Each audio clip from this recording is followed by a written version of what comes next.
जय शिवराय मित्रांनो, आपण पाहत आहात चटकदार न्यूज चॅनल.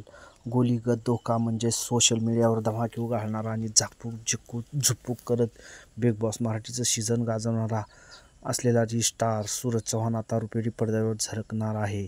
सूरजची महत्त्वाची भूमिका असलेल्या मराठी चित्रपट प्रदर्शनाच्या वाटेवर आहे. या चित्रपटात सूरज चव्हाण यांनी मुख्य नायकाच्या मित्राची भूमिका साकारलेली आहे. ग्रामीण पार्श्वभूमीवर आधारित थरारक प्रेम कहाणी असलेला राजा राणी हा चित्रपट प्रेक्षकांच्या भेटीला येत आहे. नव्या दमाच्या आणि अनुभवी कलाकारांचं मिश्रण या चित्रपटात आहे.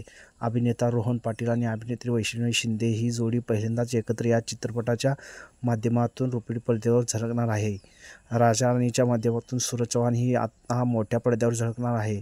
सूरजची भूमिका असलेला राजा राणी हा चित्रपट 18 ऑक्टोबर रोजी जवळच्या सिनेमागृहात प्रदर्शित होणार आहे.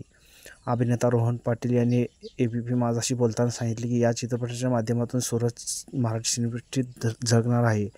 या चित्रपटाचे जवळपास चित्रीकरण 2023 मध्ये पूर्ण झाले, मात्र मराठा आरक्षणाचा संघर्ष योद्धा जयंत पाटील यांच्या चित्रपटामुळे राजा राणी चित्रपट मागे पडला होता. आता आम्ही हा चित्रपट प्रदर्शित करत आहोत. या चित्रपटात सूरजची महत्त्वाची भूमिका आहे, तरी सर्वांनी जाऊन चित्रपटात गृहात जाऊन पाहावा.